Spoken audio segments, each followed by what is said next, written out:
Now, joining me to talk about the debate, I have our Nancy Cordes, congressional correspondent following the Clinton campaign, and our Steve Chaggaris, CBS News senior political editor. All right, so I think we need to start with the rigged election bite that is getting so much play, and let's talk about it on the other side. But this is Donald Trump from earlier tonight. I want to ask you here on the stage tonight, do you make the same commitment that you will absolutely, sir, that you will absolutely accept the result of this election? I will look at it at the time. I'm not looking at anything now. I'll look at it at the time. First of all, the media is so dishonest and so corrupt, and they've poisoned the minds of the voters. But unfortunately for them, I think the voters are seeing through it. Millions of people that are registered to vote that shouldn't be registered to vote. She shouldn't be allowed to run. She's guilty of a very, very serious crime. She should not be allowed to run. And just in that respect, I say it's rigged. There is a tradition in this country, in fact, one of the prides of this country is the peaceful transition of power, and that no matter how hard fought a campaign is, that at the end of the campaign, that the loser concedes to the winner. Now, to commit to that principle. What I'm saying is that I will tell you at the time. I'll keep you in suspense. The FBI conducted a year-long investigation into my emails. They concluded there was no case. He said the FBI was rigged. There was even a time when he didn't get an Emmy for his TV program 3 years in a row, and he started tweeting that the Emmys were rigged against him. Should have gotten it. This is a mindset. This is how Donald thinks. And it's funny, but it's also really troubling.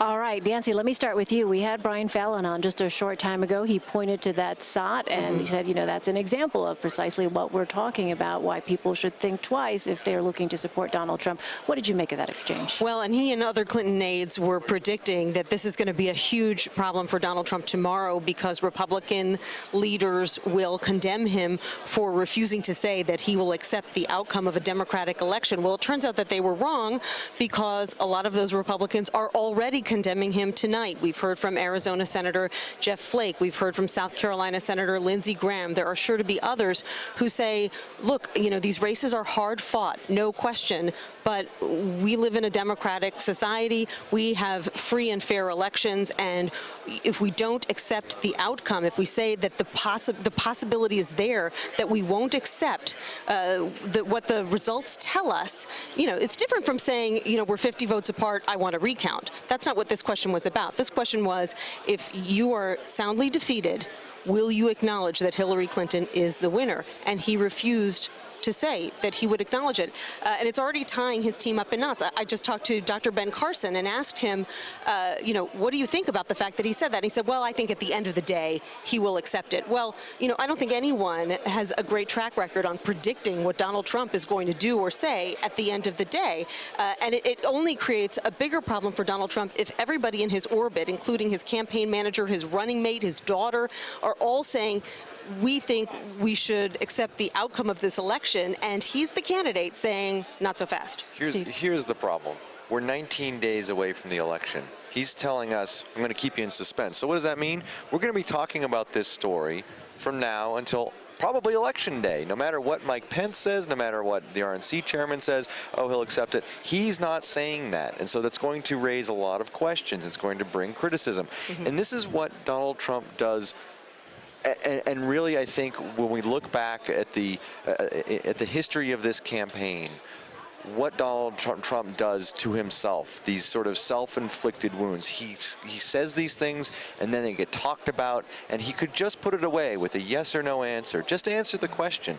He doesn't answer the question. We're going to now talk about this for 19 precious days he has to turn these polls around. And what is he going to be talking about? Whether he can accept what every other losing presidential candidate accepts, whether the election was not rigged, and whether you're going to just have it's a peaceful transfer of power. It's a very simple question. So this is going to be of his doing. It's like, you know, he can't just let these things go. He can't just answer the question simply, and I just think that he's going to be wasting several very important days talking about something he could have just answered the debate. And the problem is this is not about semantics. This is not about answering a question clearly. This is about sending a message to your supporters that you don't believe that this election is fair And so therefore, neither should they. And that's where we kind of get into uncharted territory. You know, there are thousands of people out there already who believe that what Donald Trump is saying, which is that this election is rigged, despite many Republican secretaries of state around the country saying that's not true. We have great faith in our electoral process. And so the danger is that when Donald Trump is out there saying that, you know, there are other people getting that message. And what they'll do with that message, we don't know. But we're seeing overwhelming bipartisan pushback today on this. Just imagine the pushback we're going to see on the day after the election if he doesn't concede the election in a way that people who normally lose do. So, you know, I just don't know where he's going with this. The strategy to me, I can't see where he's going with this. It seemed like a pretty straightforward question from Chris Wallace, and Trump now is basically turned this into a thing that we're going to talk about now for several days, taking very important time away from other things he should be talking about Hillary Clinton criticism. He landed some pretty tough blows on Hillary Clinton tonight. We're not going to be talking about that stuff because when you're talking about a rigged election. So on that point, last thing on this, I want to ask both of you. We just had Governor Perry, former Texas Governor Rick Perry on, Republican, who said the media took the bait on this rigged election comment, that in fact, you know, he said, I'm not as spun up over this.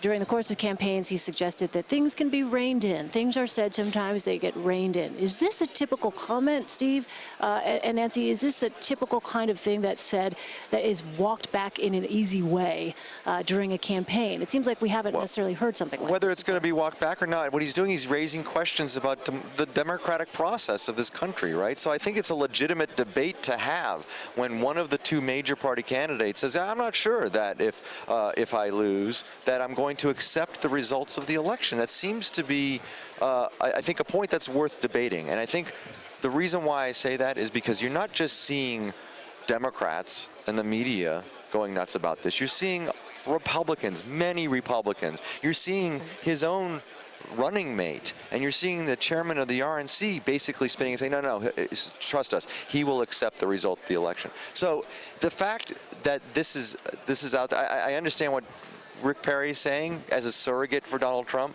but I don't think that you can just forget about what Donald Trump is saying. Again, raising questions about our democracy and our democratic process in a way that no other candidate has done in modern presidential history. I'm actually not sure what he means by the fact that reporters took the bait. What does that mean? That we're covering something that Donald Trump said? Well, by talking about it, he said, and focusing on that. A controversial issue. We're talking about an issue that is a controversy that he has started, that he could have ended during this debate, which he didn't. He is fueling the controversy by saying, I'm going to keep you in suspense until November 8th, and then you'll know how I feel about that. Well, again, this is a subject that has created a lot of controversy, and he didn't end the controversy tonight. And the bigger picture is that Donald Trump needed to have not just a good debate tonight, but a game-changing debate tonight. He is trailing in battleground states. Hillary Clinton is now nipping at his heels in a number of red states. So he needed to turn the dynamic around, not just to do a little bit better than she did. And the problem with this comment is it's going to frame his entire performance. And that's the thing. I mean, I think there are a lot of moments in this debate where not only did he have her on her heels, and he made some very, I think, good points that I think voters would resonate with voters in terms of saying that she's been doing this for a long time and hasn't produced. In fact, she's a failure, and suggesting that she has not been totally honest with the American people. She's in his words, lied repeatedly to American people. These are things that can resonate with folks. And frankly, if you look at the polls, many Americans don't think she's been honest. She was asked directly as well. She could have gotten herself into trouble, I think, because she was asked directly twice about the WikiLeaks situation and the Clinton Foundation situation, and she chose not to even go close to answering those questions, pivoted to something else. Trump called her out, directly called her out for pivoting and not answering the question. Those were moments that, you know, maybe could be and might be taken away by some voters as pros for Trump. But again, he's waded into a controversy now that is going to suck up a lot of oxygen. And Rick Perry can say that that's not fair, but again, he's saying something that presidential candidates don't say, questioning the democratic process of this country. And again, when you see Pence and you see Reince Priebus saying, we don't totally agree with him on what he's saying, I think that's enough of a controversy that deserves being talked about. I want to turn to a line of attack by Hillary Clinton when it came to the issue of Russia. Let's play a little bit of sound and then let's talk about that. I don't know Putin. He said nice things about me. If we got along well, that would be good. If Russia and the United States got along well and went after ISIS, that would be good. He has no respect for her. He has no respect for our president. And I'll tell you what, we're in very serious trouble. Look, Putin, from everything I see, has no respect for this person. Well, that's because he'd rather have a puppet as president of the United States. No puppet. And it's pretty clear. You're the puppet. It's pretty clear you won't admit that the Russians have engaged in cyber attacks against the United States of America, that you encouraged espionage against our people. She has no idea whether it's Russia, China, or anybody else. I am not quoting she has myself. No idea. I am quoting Hillary, you 17, have no idea. 17 intelligence. Do you doubt 17 our military country has and no civilian? Idea. Even if you don't know for sure whether they are, do you condemn any interference by Russia in the American election? Of course I condemn. Of course I can. I don't know Putin.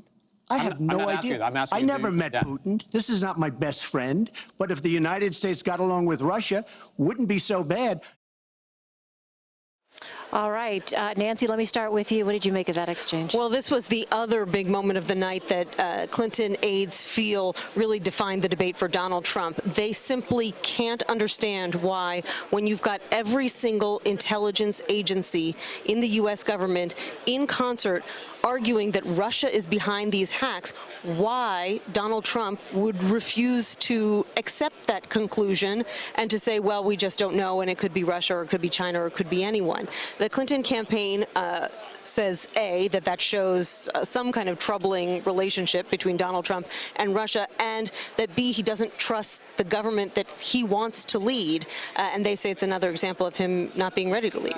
Steve? I also, though, think he had a good moment there where he basically made the argument to say Putin outsmarted you and he outsmarted President Obama outsmarted her every step of the way. And if he's trying to make the argument, or if he's trying to appeal to people who think that we're going in the wrong direction on foreign policy, it's a very simple and I think effective way to basically say she was the Secretary of State and this President of the United States both have failed in dealing with Russia. Again,